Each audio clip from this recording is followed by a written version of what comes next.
नमस्कार। खबरों की खबर में आपका स्वागत है।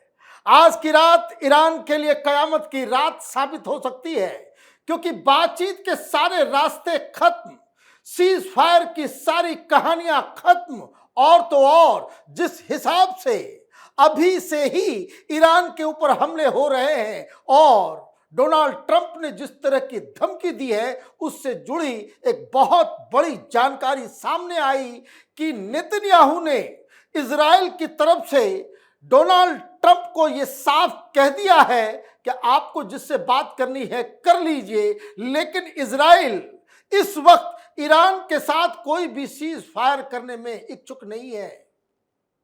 और ये खबर इस प्रकार से आई है कि नेतन्याहू ने डोनाल्ड ट्रंप को फोन करके बधाई देने की बात कही।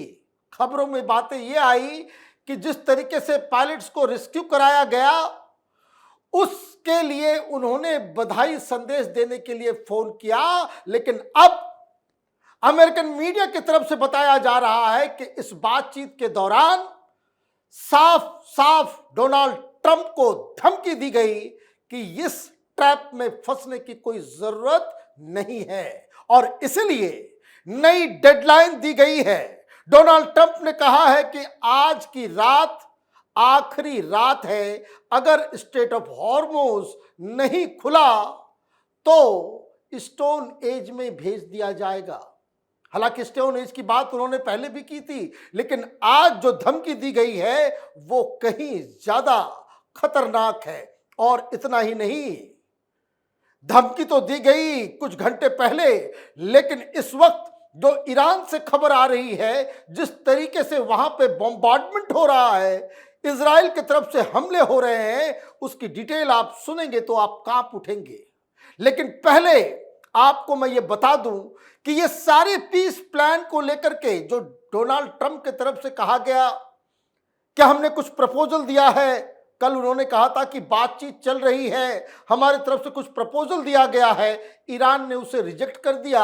और ईरान उल्टा, इसको कहते हैं नहले पे दहला करना, कि उन्होंने 10 पॉइंट पीस प्लान जारी किया है। वो 10 पॉइंट क्या है जिसके बाद ईरान सरेंडर करने को राजी हो जाएगा, युद्ध को खत्म करने को राजी हो जाएगा, वो भी मैं आपको बताऊंगा। लेकिन सबसे पहले देखिए कुछ घंटे पहले किस तरीके से डोनाल्ड ट्रंप ने ईरान को धमकी दी। Trump has issued a strict deadline threatening the complete demolition of Iran's power plants and bridges by Tuesday if Tehran does not fully reopen the Strait of Hormuz. At a press conference at the White House, Trump threatened that Tehran would have no bridges or power plants left beyond the Tuesday deadline. The entire country could be taken out in one night, and that night might be tomorrow night.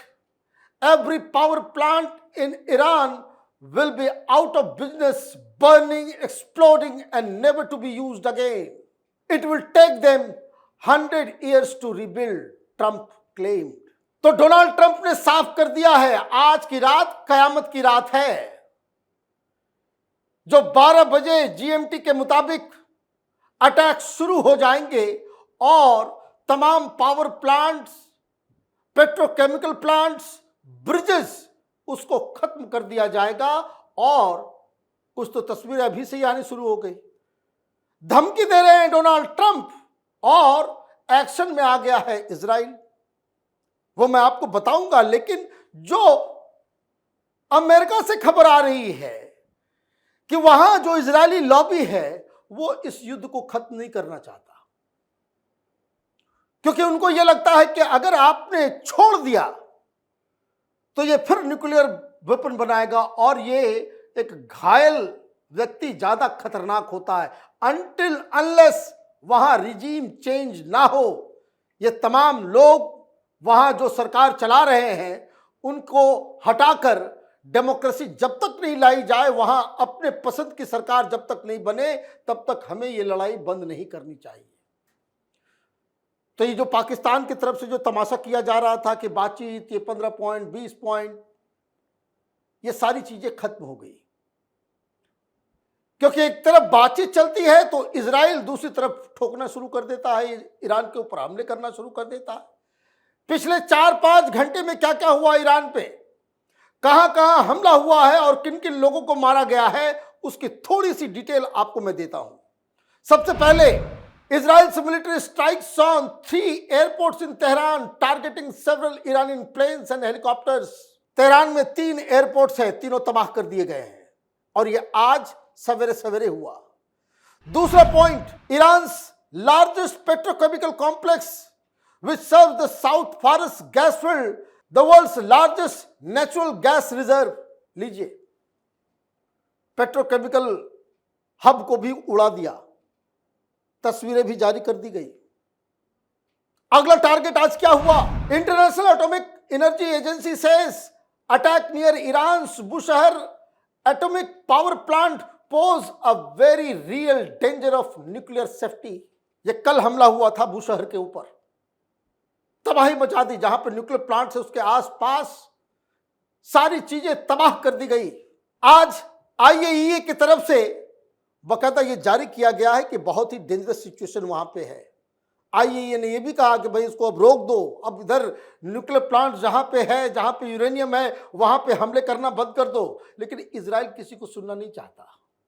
कारण, Israeli strike killed the intelligence chief of Islamic revolutionary guard corps major general Majid Khademi, जो उनकी army का intelligence chief है, उसको आज मार गिराया गया। ईरान की तरफ से कंफर्मेशन भी आ गया कि हां, उनकी मौत हो गई है। और मौत की जब चर्चा कर रहे हैं तो यह भी बता दिया जाए कि ईरान ने अब यह मान लिया है कि खामनेई के बेटे है ना, मुस्तफा खामनेई, जिनको सुप्रीम लीडर घोषित किया गया था, उनकी स्थिति क्रिटिकल है। कुछ लोग कह रहे हैं ऑलरेडी ब्रेन डेड हैं, मर चुके हैं। मतलब जो वहां का टॉप लीडर है वो इस तमाम डिसीजन मेकिंग प्रोसेस का हिस्सा ही नहीं है, वो कहीं नजर ही नहीं आ रहा है। और आखिरी चीज, 2 units that produce electricity in the south Pars gas field were targeted in recent strike. Iranian official view this as huge escalation. Donald Trump अभी कह रहे हैं कि पावर स्टेशन को उड़ा देंगे, इजरायलियों ने अभी से ही उड़ाना शुरू कर दिया। और यह बताया जा रहा है कि यह एस्केलेशन के इरादे से आपने ये काम किया। तो कैसे होगा? 3 देश लड़ रहे हैं, ट्रंप डेडलाइन पर डेडलाइन दिए जा रहे हैं, लेकिन अगर बातचीत होनी है तो दोनों साइड को कुछ तो पॉज बटन दबाना होगा। वो दब नहीं रहा, क्योंकि आज सवेरे से ये सारी चीजें हो गई जो अभी हमने आपको लिस्ट दिया। लेकिन ईरान की तरफ से जब पाकिस्तान ये 15 पॉइंट का प्रपोजल दिया डोनाल्ड ट्रंप के द्वारा, जो उनको बिचौलिया बना करके भेजा गया, ईरान ने उस पीस प्रपोजल को वापस कर दिया, कहा कि हम नहीं मानते, ये लो हमारे 10 पॉइंट। नहले पे दहला मारा है ईरान ने। क्या क्या पॉइंट्स हैं जो पीस प्लान ईरान की तरफ से दिया गया है? Number 1, guarantee that Iran will not be attacked again. Number 2, permanent and to the war, not just ceasefire, and the Israeli strikes in Lebanon। अब देखिए 3 चीजें। एक, वो ये कह रहे हैं कि इमीडिएट सीज फायर, और सीज फायर नहीं, परमानेंट सीज फायर, युद्ध बंद करो और ये हमें आश्वासन दो कि अब ईरान के ऊपर हमला नहीं होगा। लेकिन एक बात और कह दी कि जो लेबनान में, वहां पे जो हिजबुल्लाह के साथ लड़ाई चल रही है इजराइल की, जहां 2000 हिजबुल्लाह के लड़ाकों को मार गिराया इजराइल ने, उधर भी हमला बंद करना पड़ेगा। सिर्फ इधर ही नहीं, उधर भी आपको हमला रोकना पड़ेगा। ये पहली 3 शर्तें। चौथा number, lifting all US sanctions on Iran.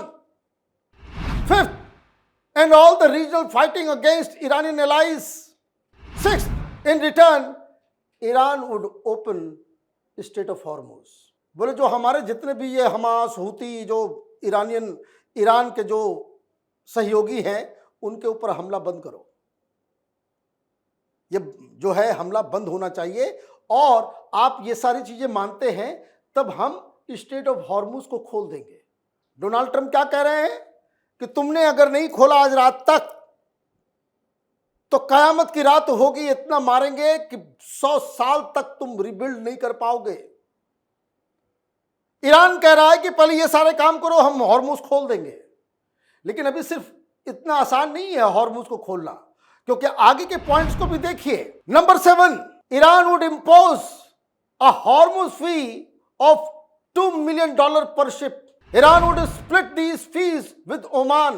Number 9, Iran to provide rules for safe passage through Hormuz. Iran to use Hormuz fee for reconstruction instead of reparation. तो खोलने के तो तैयार हैं हम, लेकिन क्या कह रहा है ईरान? नया रूल बनाएंगे, कौन सा शिप जाएगा, कैसे जाएगा, ये सारी चीजें हम करेंगे। और जो भी शिप गुजरेगा उसके ऊपर $2 million जो है वो चार्ज लगाएंगे, और इस पैसे को हम बांटेंगे, आधा आधा नहीं, कुछ हिस्सा हम ओमान को भी दे देंगे, क्योंकि हॉर्मुज एक तरफ ओमान है और एक तरफ ईरान है। तो वो कुछ पैसा 50-50 नहीं, कुछ हम उसको भी हिस्सा देंगे। और ये पैसा इसलिए ले रहे हैं कि आप लोगों ने जो हमारे यहाँ तबाही की है उसके रिकंस्ट्रक्शन में ये काम आएगा। तो ये तो घूम फिर के वही बात हो गई।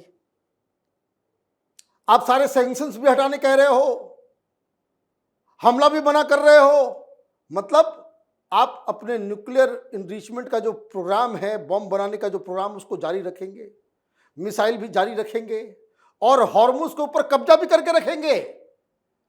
ये खुलना नहीं है। इस लड़ाई से पहले हॉर्मुज से गुजरने के लिए किसी को कोई फी नहीं देना होता था, लेकिन अब आप ये कह रहे हो कि हम खोलने को तैयार हैं लेकिन पैसे लेंगे। आप थानेदार बनना चाहते हो। तो ये जो 10 पॉइंट जो दिया गया है, इससे तो और डोनाल्ड ट्रंप को गुस्सा ही आएगा। इजराइल मान नहीं रहा, और अमेरिका ने जो थ्रेटनिंग दी है, तो अब कुछ घंटे बचे हैं। अब देखना यह है कि डोनाल्ड ट्रंप ने जो डेडलाइन दिया है वो पिछले डेडलाइन की तरह फिर वो एक्सटेंड करेंगे, या फिर वाकई आज की रात कहर बरसने वाला है ईरान के ऊपर। हमारी नज़र इस खबर पर बनी रहेगी। आप देखते रहिए कैपिटल टीवी। हमारे वीडियोस को लाइक कीजिए, शेयर कीजिए और हमारे चैनल को सब्सक्राइब कीजिए। धन्यवाद।